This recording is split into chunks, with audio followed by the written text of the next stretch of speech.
Matric में मैंने माशाल्लाह से कंप्यूटर साइंस में डिस्टिंक्शन हासिल की थी। ओवरऑल सिंध में 60 में से 59 marks. But in first year papers बहुत अच्छे गए, सब अच्छा गया, but at the end result आ रहा है 36%, 3-4 सप्लीज के साथ। किसको जिम्मेदार समझते हो ये सब हुआ नौजवानों के साथ, उस वक्त के यूथ के साथ, खासतौर पे कराची की यूथ के साथ? वहाँ कोई चेक एंड बैलेंस होता ही नहीं है। कोई फ्यूडल का बेटा आ रहा होता है, किसी भी इन्फ्लुएंस पर्सन का आ रहा होता है बेटा, सामने सामने डीलिंग हो रही होती है एंड उसके पास उसको नोट्स, मोबाइल फोन सब प्रोवाइड किया जाता है कि ये लो पेपर कर लो अब आराम। सिंध के अंदर पीपल्स पार्टी की हुकूमत है और एमक्यूएम भी हुकूमत में रही है। बैक क्लैश से क्या मुराद है? अगर वहाँ खड़े होकर सवाल कर लिया कि भाई तुम वज़ीर आला हो, तुम मेयर कराची हो, तो तुमने कराची क्यों नहीं बनाया, तो क्या इसके नतीजे में कुछ नताइज भुगतने पड़े? जमात इस्लामी ने भी आए, एक प्रोटेस्ट में उन्होंने शिरकत की। एमके पाकिस्तान फारूक सत्तार साहब ने भी आए, उन्होंने भी शिरकत की। पोस्ट इवेंट एक क्रेडिट उस तरफ चले गए। तुमने भी एक बात की कि जो इंफ्रास्ट्रक्चर है इस पर बात नहीं करनी चाहिए, सड़कें अब नहीं बन सकती हैं, अब गैस नहीं डल सकती, अब मतलब ये तो फिर वो सवाल हो गया जैसी मायूस है क्या, मतलब ये काम नहीं हो सकता कभी भी। वही बात है कि nowadays Gen Zs are afraid to be picked up by whom, unknown person. तो जेनजीज को वही खौफ होता है कि या तो उनको एस्टेब्लिशमेंट ले जाएगी या जिस सूबे की गवर्नमेंट के खिलाफ बात कर रहे हैं वो उनको वहाँ से ले जाएगी। सबसे बड़ा खौफ यही होता है। औज़ुबिल्लाहि बिस्मिल्लाहिर्रहमानिर्रहीम। मैं हूँ मुस्तफ़ा हबीब सिद्दीकी, आप देख रहे हैं एमएचए स्पीक्स।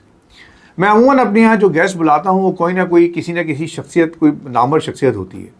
कोई सियासतदान होता है, कोई किसी और ऐसी इदारे से ताल्लुक़ रखता है जिसको लोग एक नामवर शख्सियत के तौर पर जानते हैं।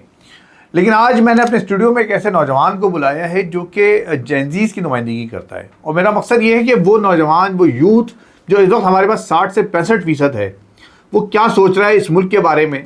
क्या वो वाकई मायूस है या इस मुल्क को संवारने के लिए उसके पास कोई मनसूबाबंदी है, कोई प्लानिंग है, वो कुछ कर सकता है, और क्या उसको कुछ करने के लिए वो मौके हैं जो उसको मिलने चाहिए। या आज के कुछ सवालात हैं। मेरे साथ मौजूद हैं मोहम्मद ज़हाक, एक बड़ा मुश्किल सा नाम है इसका, इनसे मायने भी पूछेंगे। LLB कर रहे हैं यूनिवर्सिटी ऑफ लंदन से। अस्सलाम वालेकुम। वालेकुम अस्सलाम। मोहम्मद ज़हाक, सबसे पहले तो मोहम्मद ज़हाक मोहम्मद और ZAHHAK, क्या मतलब इसका? आप सल्लल्लाहु अलैहि वसल्लम जब मुस्कुराते थे तो उनको लक़ब दिया गया था, और एक जो दाढ़ वाला हिस्सा होता है वो बेसिकली ज़हाक, अरबी नाम है, इसको बोलते हैं दोहाक। अच्छा जी, अरबी में दोहाक, अरबी में दोहाक बोलते हैं। ठीक है। वो उर्दू में, इंग्लिश में ज़हाक हो गया। ज़हाक हो गया। और जब आपको प्रोनाउंस करते हैं तो ज़हाक करेंगे? ज़हाक भी कर सकते हैं, दोहाक भी कर सकते हैं, जो बेहतर लगे। अच्छा, नहीं वैसे करते क्या हैं लोग, क्या करते हैं? ज़हाक भी बोलते हैं, दोहाक भी बोलते हैं। दोहाक भी बोलते हैं, चलें। अच्छा ये बताएं, पहले तो ये LLB जो कर रहे हैं वकालत यूनिवर्सिटी ऑफ लंदन से, ज़हाक इसका मकसद क्या है? मतलब हमारे यहाँ कानून जो पढ़ाया जा रहा है, अदालतों में जो कुछ हो रहा है, उससे मुतमईन है? खैर मुतमईन तो नहीं है, लेकिन कुछ ना कुछ चेंज, कुछ ना कुछ रूम होता है कि वहाँ पर ये चेंजेस हो सकती है। तो उसके लिए वकालत मैंने चूज़ की थी। शुरू में मेरा था नहीं कोई प्लान वकालत चूज़ करने का, बट जिस तरह मुझे कोई प्रॉब्लम फेस करता गया आफ्टर माई मेट्रिकुलेशन या आफ्टर माई इंटरमीडिएट, तो मैंने सोचा नहीं, अगर मैं इस फील्ड में आता हूँ तो क्या पता मैं कोई ना कोई चेंज ले आऊँ, अपनी सोसाइटी के अंदर ले आऊँ, अपनी कम्युनिटी के अंदर कोई चेंज ले आऊँ, ताकि उससे लोगों को अवेयरनेस एक तो हो कि भाई ये प्रॉब्लम्स हैं, ये हाईलाइट प्रॉब्लम्स होगी और फिर उसका सोल्यूशन भी आता जाएगा। क्या मतलब क्या मसाइल थे जो फेस किए? जैसे सबसे बड़ा मसाइल मैंने फ़ेस किया था कि आफ्टर माई मैट्रिक जब मैं इंटर में आया, तो आपको पता है सिंध गवर्नमेंट का जो मैट्रिक अपना इंटर बोर्ड का है, तो बहुत अनफेयर मीन से चल रहा होता है। फर्स्ट ईयर मैट्रिक में मैंने माशाल्लाह से कंप्यूटर साइंस में डिस्टिंक्शन हासिल की थी। ओवरऑल सिंध में 60 में से 59 मार्क्स, और एक अच्छा एवरेज आया मेरा, अच्छा स्कोर आया, शुरू से अच्छा टॉप करता हुआ आ रहा हूँ। But in first year papers बहुत अच्छे गए, सब अच्छा गया, but at the end result आ रहा है 36%, 3-4 सप्लीज के साथ। तो जाहिर सी बात है एक अनफेयर मीन्स के साथ था। आपको पता है कि आपकी कैपेबिलिटीज़ ये हैं, इस तरह हैं। सेम इंटर में भी इन्होंने यही किया कि वही 49% दे दी, और एक अच्छी यूनिवर्सिटी चूज़ करने का मेरा सपना रह गया। ये आपके मैट्रिक में जो थे तुम्हारे, वो क्या था परसेंटेज? 84 थी, और जब इंटर में गए तो 36। उफ, बहुत बड़ा फ़र्क है। ये कराची इंटर बोर्ड में हुआ कराची है इंटर बोर्ड में हुआ है। और ये बहुत सारे बच्चों के साथ हुआ। बहुत सारे बच्चे, सिर्फ मैं अकेला नहीं और हूँ। मेरे ख्याल में ये 2-3 साल पुरानी बात है। 2-3 साल पुरानी बात है, आफ्टर पोस्ट कोविड थी। हमने प्रॉपर प्रोटेस्ट किया इस चीज़ को करने में कि भाई हमारी परसेंटेज बढ़ाई जाए। फिर उन्होंने गिनी चुनी परसेंटेज के साथ हमें दिया ऊपर, इतनी दी कि हम फिर भी यूनिवर्सिटी में नहीं जा पाए। तो ये किसको जिम्मेदार समझते हो? ये सब जो हुआ नौजवानों के साथ, उस वक्त ये यूथ के साथ, ख़ासतौर पे कराची की यूथ के साथ, इसका ज़िम्मेदार कौन है? इसके ज़िम्मेदार एक तो यहाँ पर जो फ्यूडल सिस्टम चलता है, जो लॉर्डशिप चलती है, एक लॉर्डशिप, और दूसरा जो हमारी सिटी की गवर्नमेंट है, जो हमारे सूबे की गवर्नमेंट है, मैं इनको सबसे बड़ा ज़िम्मेदार ठहराता हूँ इस चीज़ का कि इस चीज़ पे चेक एंड बैलेंस उन्होंने कोई रखा नहीं है कि सही है आप एक गवर्नमेंट कॉलेज के अंदर आप पेपर दिलवा रहे हो बच्चों से, तो एटलीस्ट वहाँ के इन्विजिलेटर पहले तो पढ़े लिखे इतने होने चाहिए कि उनको इंग्लिश सही पढ़ने आ रही हो या उर्दू सही पढ़ने आ रही हो। सिर्फ यानी ये नहीं हो कि अगर कोई सिंध से बिलोंग करे तो सिर्फ सिंधी उसको आ रही है, पंजाब से बिलोंग करे उसको सिर्फ पंजाबी आ रही हो, इंग्लिश उर्दू नहीं पढ़ना आती हो। सेकेंडली ये कि वहाँ कोई चेक एंड बैलेंस होता ही नहीं है।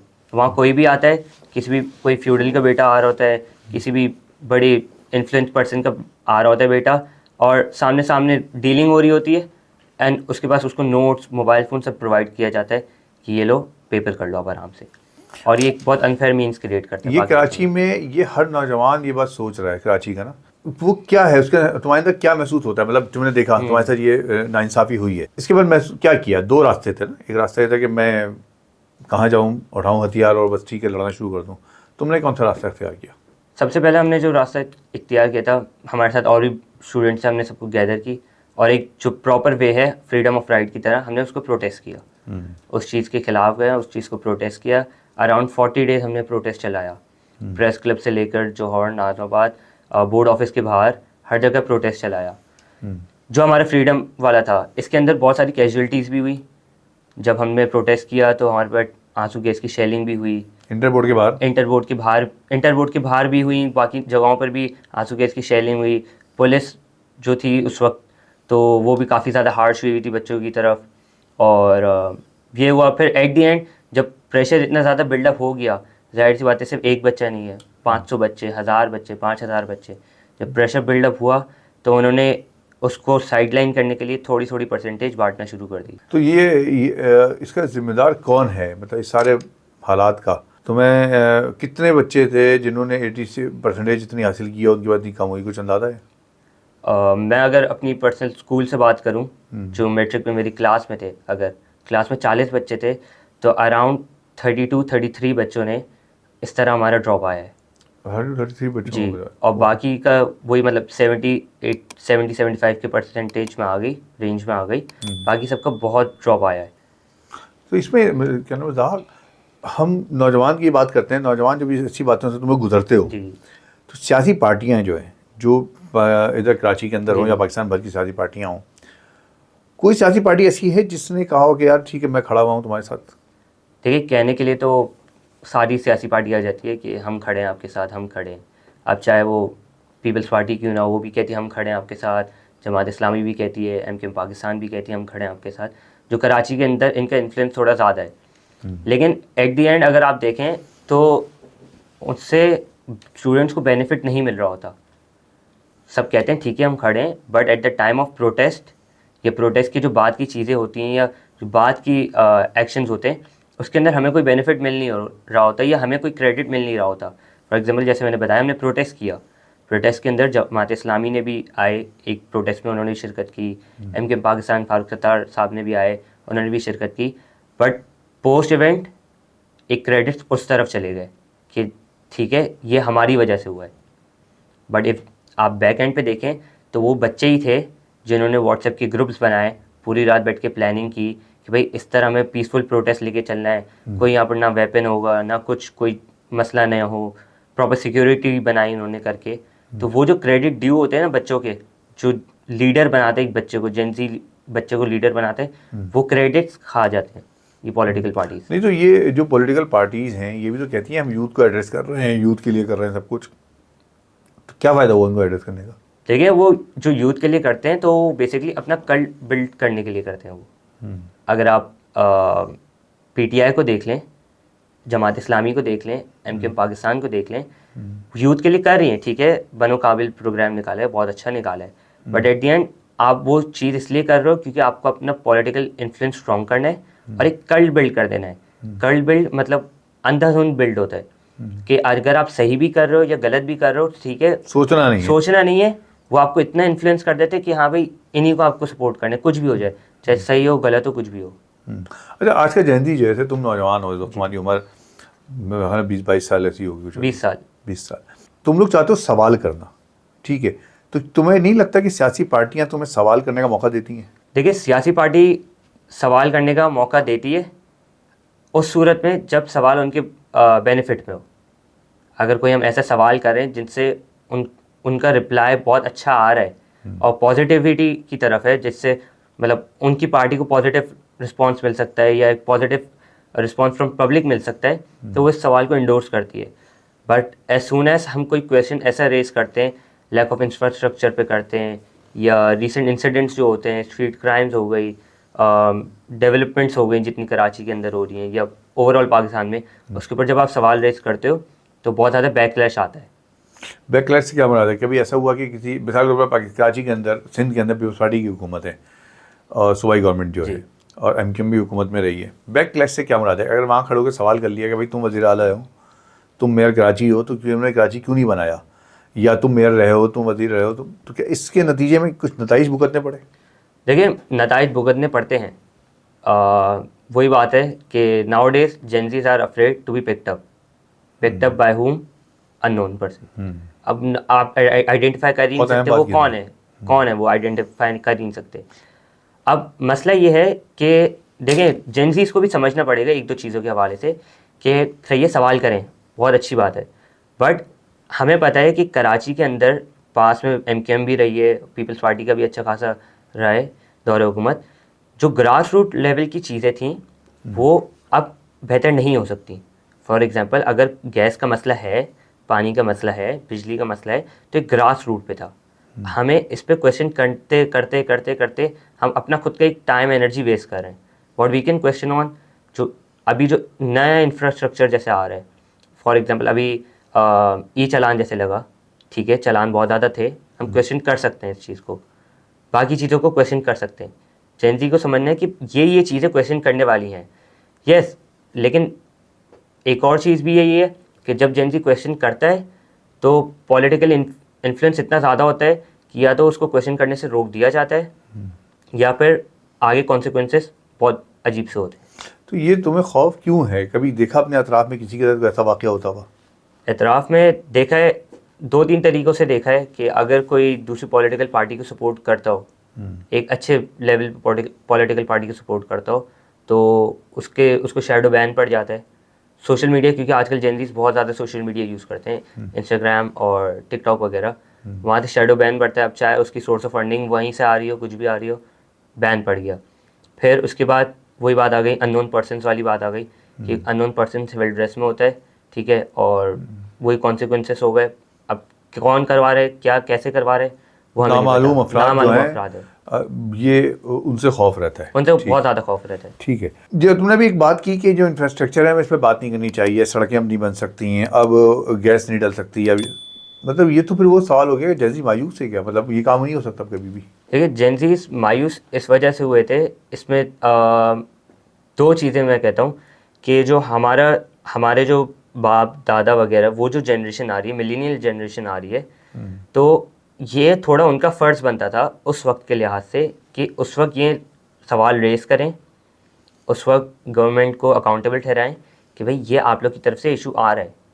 उस वक्त भी साइड से बात है, वो इसी चीज़ से डरते थे, उस वक्त भी अननोन पर्सन की वजह से ज़्यादा डर जाते थे कि कोई भी उठा के ले जाएगा, या कोई पॉलिटिकल पार्टी का इन्फ्लुएंस बहुत ज़्यादा है तो उनको बोलने नहीं दिया जाएगा। बट अगर जेनजी की तरह उस वक्त वो एक इम्पैक्ट क्रिएट करते तो शायद आज ग्रास रूट लेवल पे चीज़ें बेहतर हो चुकी होती, और फिर जेनजीज़ को वो मायूसी ना करना पड़ता। क्योंकि अभी जेनजीज़ को ये लगता है कि जो मिलेनियल्स थे, जो चीज़ें उनको करनी चाहिए थी उन्होंने किया नहीं, और अब वो जो ब्लेम है ना, वो जेनजीज़ को ट्रांसफ़र करते हैं।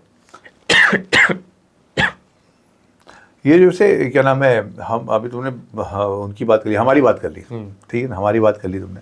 ये जो मसाइल हैं इस वक्त हमारे यहाँ, उस वक्त भी प्रोटेस्ट तो होता था, तुम शायद पैदा भी नहीं हुए थे, उस वक्त प्रोटेस्ट भी होता था, लेकिन चूंकि सोशल मीडिया नहीं था तो शायद लोगों को पता नहीं था।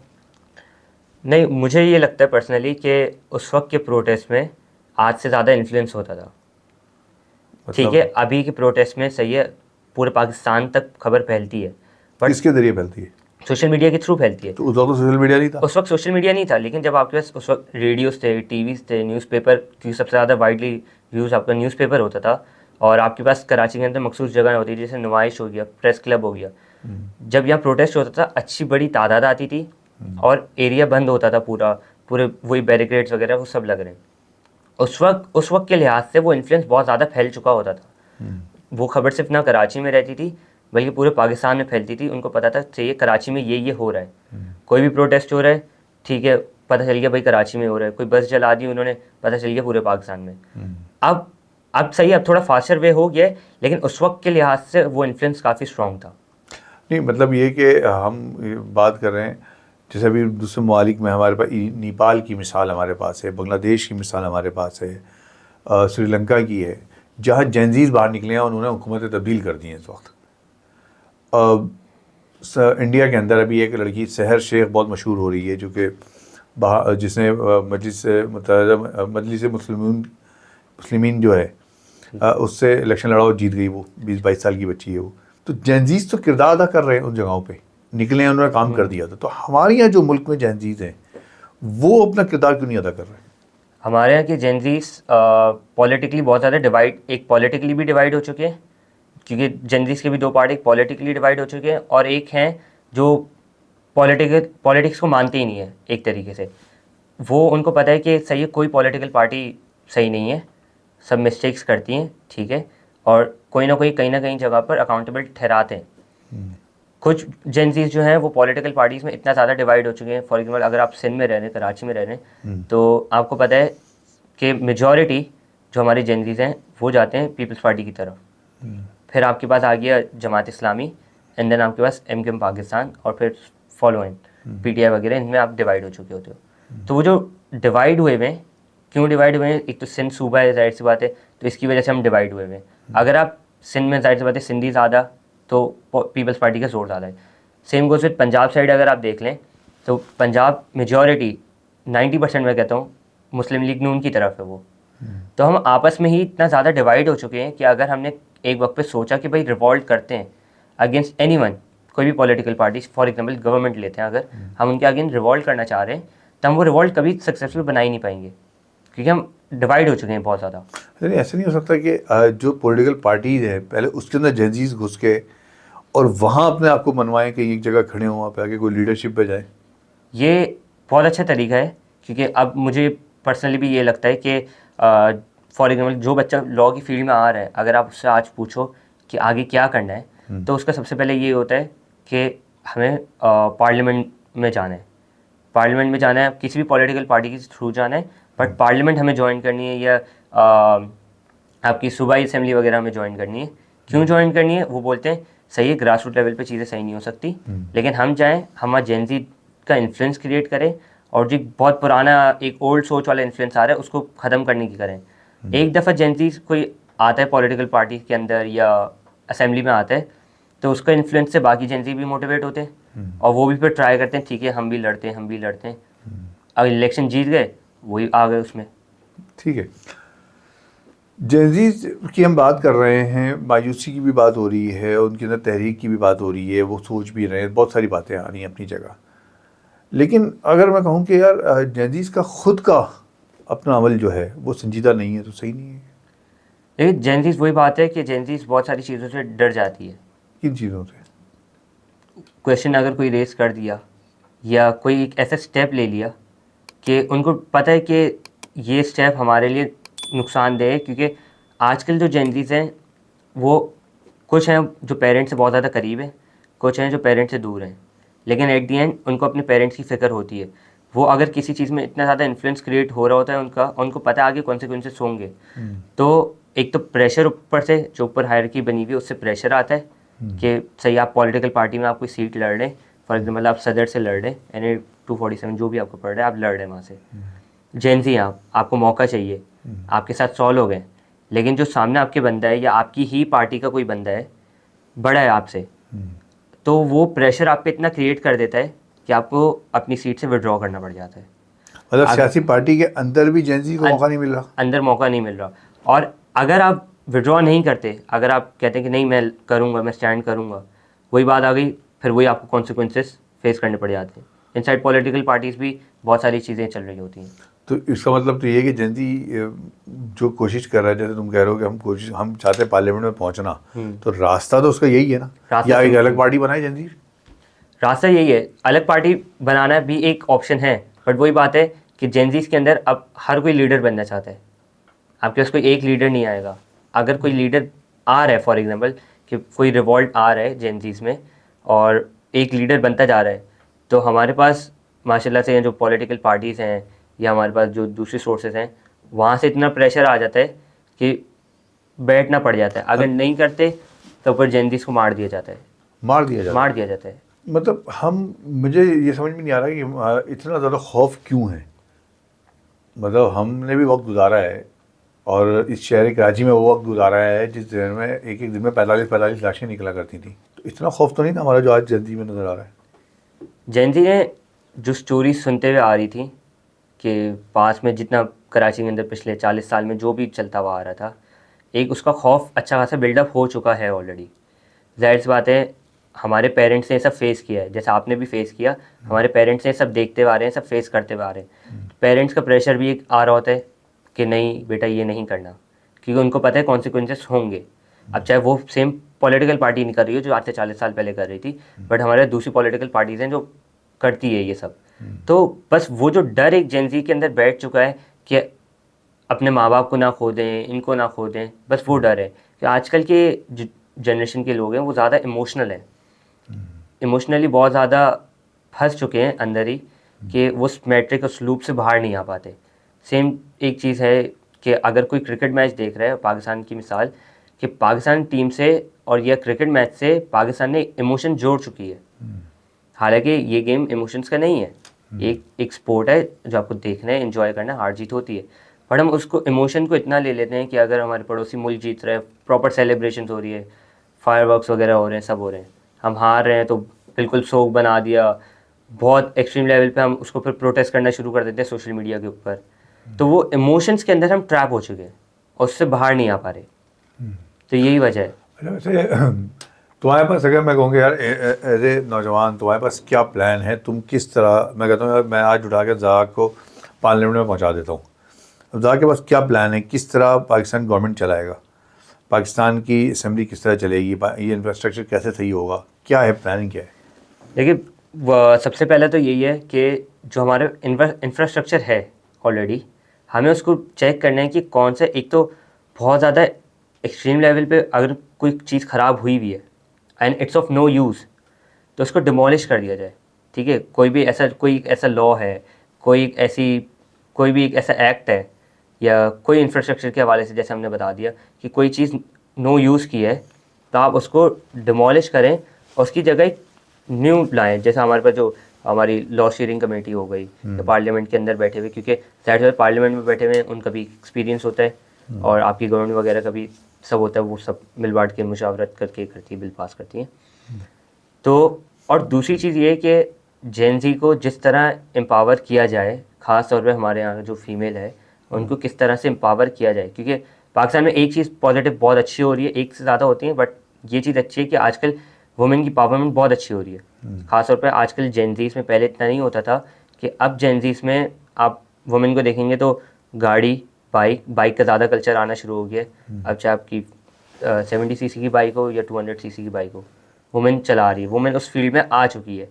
चाहे हमारे स्पोर्ट्स हो, हमारी फुटबॉल टीम माशाल्लाह इतना अच्छा प्रोग्रेस कर रही है, तो वुमेन एम्पावरमेंट बहुत अच्छी आ चुकी है। हम इसको कुछ बेहतर बना सकते हैं कि भाई इस जगह पर, इस एक्सपेक्ट पर हम इसको बेहतर कर सकते हैं। जो हमारी सोशल मीडिया या डिजिटल इकोनॉमी हब है, उसको किस तरह बेहतर कर सकते हैं, क्योंकि आजकल वही मसला है कि कोई यूट्यूबर है, कोई इन्फ्लुएंसर कंटेंट क्रिएटर है, अगर वो किसी एक पॉलिटिकल पार्टी को सपोर्ट कर देता है, उसको बैन पड़ जाता है, उसको शैडो बैन पड़ जाता है, कोई ऐसा बैन पड़ जाता है या उसकी पीटीएस सिम ब्लॉक्ड हो जाती है, जिसकी वजह से उसका तो कमाने का जरिया वही है, उसको एड्स मिलती है, पीआर शूट्स वगैरह मिलती है।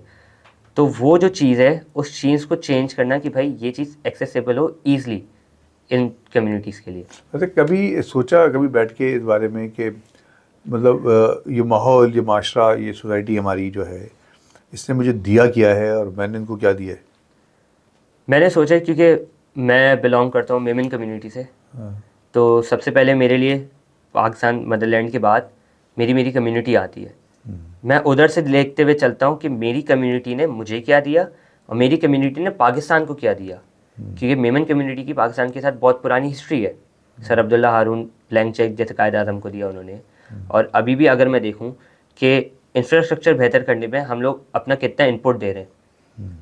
मेरे अगर एरिया का देखा जाए तो वहाँ अगर कोई सड़क ख़राब है या कोई भी प्रॉब्लम आ रहा है, सेवरेज का प्रॉब्लम आ रहा है, तो मेरी कम्युनिटी और आसपास की जो भी कम्युनिटी, क्रिश्चियन कम्युनिटीज़ हैं या हिंदू कम्युनिटी जो हमारे साथ लोकेटेड है, पारसी कम्युनिटी, वो फ़ौरन आती है और उस चीज़ को बेहतर करने में मिल बांट के काम करती है। तो ये चीज़ अच्छी है कि हमारे यहाँ के जो लोग हैं, जो मिलीनियल्स हैं इस चीज़ में, और जो जेनजीज हैं, उनमें सिविक सेंस भी इतना है और इस चीज़ की उनमें है कि भाई हाँ, हमारी चीज़ें हम ही यहाँ रहेंगे करेंगे, तो हमें इस चीज़ को बेहतर करना है।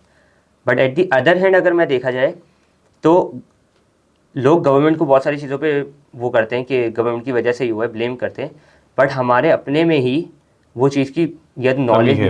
कमी तो ये है। हम थोड़ा सा आखिर की तरफ चलते, तुमने भी ये जो वाक़यात हुए हैं जो नेपाल में, श्रीलंका में, बांग्लादेश में जो लोग निकले हैं, इनको देखा, सुना, सोचा, पढ़ा इनको? इनको देखा, इनको सुना, इनको सोचा भी।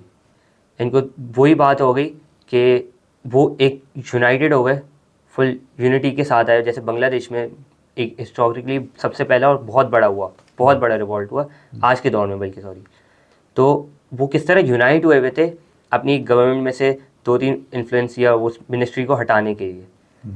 यहाँ पर वो चीज़ इम्प्लीमेंट करना बहुत मुश्किल है, मुश्किल समवट इम्पॉसिबल का वर्ड भी आ जाते हैं यहाँ पर, कि यहाँ इम्पॉसिबल होगी, ये चीज़ इम्प्लीमेंट नहीं हो सकती। पॉलिटिकली हम डिवाइड हो चुके हैं, हम उसके बाद फ़िरकावारियत में डिवाइड हो चुके हैं, फिर हम अपनी अपनी कम्युनिटीज़ में डिवाइड हो चुके हैं।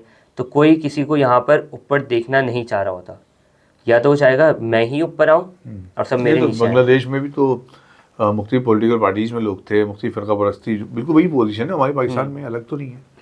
लेकिन बात वही आ गई कि वहाँ पर पॉलिटिकल पार्टीज़ का इन्फ्लुएंस इतना ज़्यादा नहीं, इतनी ज़्यादा पॉलिटिकल पार्टीज़ नहीं है।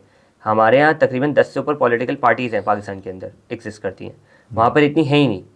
तो वहाँ आपको पता था कि सही है, 2 पॉलिटिकल मेन पार्टीज़ हैं, एक जो लेड बाय हसीना मोइन है, एक जो दूसरी वाली जो करंटली जीती है। तो सब के सब है ही अगेंस्ट उस पार्टी के जो हसीना मोइन लीड करेंगी। तो सही है, उन्होंने रिवॉल्ट कर दिया एंड दे सक्सीडेड। तो पाकिस्तान में मतलब जेनजीज को इस वक्त के ख़ास तौर पर अगर बात करें, वो खौफ क्या है, ज़्यादा खौफ किस चीज़ का है? मतलब अपनी जान का है, अपने कैरियर का है, किस चीज़ का खौफ ज़्यादा है? जान का खौफ ज़्यादा है, सबसे ज़्यादा खौफ जान का है। अगर मैं रीसेंट इंसिडेंट्स की बात करूं तो जेनजीस ने कुछ थ्योरीज बनाई थी। रीसेंट इंसिडेंट जैसे कराची के अंदर हुआ है, गुल प्लाजा में आग लगी थी, एक बहुत बड़ी आग लगी थी कराची में, कि बहुत नुकसान हुआ, पूरा गुल प्लाजा आपका टूट गया, डेड बॉडीज़ ये सारा। फिर उसके बाद corporative, same week corporative mall में आग लगी सदर में, सदर मोबाइल मार्केट में आग लगी, पेशावर लियाकताबाद मार्केट में आग लगी। तो अगर जेनजीस ने जो थ्योरी बनाई है और वो थ्योरी फैक्ट्स पे बात करती है, तो जेनजीस को वही खौफ होता है कि या तो उनको इस्टेब्लिशमेंट ले जाएगी, या जिस सूबे की गवर्नमेंट के ख़िलाफ़ बात कर रहे हैं वो उनको वहाँ से ले जाएगी। सबसे बड़ा खौफ यही होता है। दूसरा एक और चीज़ होती है कि ये जो जैसे गुल प्लाजा की एक लीडरशिप होती है, उन्होंने पूरा बनाया हुआ होता है कि वहाँ के बड़े भी जो होते हैं उनका भी बहुत इन्फ्लुएंस होता है, उनसे भी बहुत ज़्यादा डर होता है कि कुछ हो ना जाए, जान से ना हाथ। अगर जेनजी भी खौफज़दा है तो यार कौन बचाएगा मुल्क को, अगर जेनजी भी खौफज़दा है तो? सारा मसला यही है। चलो ठीक है, चलते चलते आखिर में अब आज के नौजवानों के लिए कोई मशवरा ये है कि सोशल मीडिया पे बहुत ज़्यादा टाइम वेस्ट ना करें, अपने इर्द गिर्द देखें। थोड़ा सा सोशल मीडिया में हम इतना इंडल्ज हो गए कि आसपास की चीज़ हम नहीं देख रहे होते। हमारे साइड पे कचरा भी पड़ा है तो हम उसको इग्नोर कर रहे होते हैं। तो हमें आसपास की अपनी चीज़ें देखनी है, सोशल मीडिया को पॉजिटिव वे में यूज़ करें, rather than just making memes which are unethical यानी इनअप्रोप्रिएट। आसपास देखें, अगर मीम बना रहे हैं, कुछ वीडियोस बना रहे हैं, ब्लॉग कर रहे हैं, तो उससे अपनी कम्युनिटी, अपनी सोसाइटी, अपने एरिया, अपनी सिटी, अपने पाकिस्तान मुल्क को उससे बेनिफिट दिलवाएं। और इस तरह बहुत सारे लोग काम भी कर रहे हैं, बहुत अच्छा काम कर रहे हैं। मैं उनको सैल्यूट और उनके लिए बहुत सारी वो है दुआएं कि इस तरह ही आगे काम करते रहें। अच्छा, चलो ठीक है बेटा, बहुत शुक्रिया। आपने सुना, मैंने कोशिश की है कि कुछ ऐसे सवालात करूं जो हमारे नौजवानों के ख़ास तौर पर यूथ हमारा सोचता है। आपने जो बातें सुनी इज़ा कि उसमें बहुत अहम थी कि वो जो नाइंसाफ़ी है एक हमारे माशरे में, चाहे एजुकेशन सेक्टर हो, चाहे वो मुलाजमत के मौक़े हों, आगे बढ़ने के मौक़े हों, वो हमारे नौजवानों के साथ नाइंसाफ़ी का जो अंसर है उसने उनको बहुत मायूस कर दिया है। इसके ज़िम्मेदार जहाँ हुक्मरान हैं, इसके ज़िम्मेदार हम और आप भी हैं, मीडिया भी है कि उसको उस तरह उठा नहीं सका है। हमें अपनी ज़िम्मेदारी कबूल करनी होगी और इन नौजवानों को रास्ता देना होगा। मैं अपने इस पॉडकास्ट के ज़रिए नौजवानों से कहता हूँ, यूथ से कहता हूँ कि वो मुझसे रब्ता करें, आना चाहते हैं इधर आएँ, बैठें, बात करें, अपनी बात फैलाएँ, पहुँचाएँ, हम पहुँचाएँगे इंशाल्लाह जहाँ तक पहुँचा सकते हैं।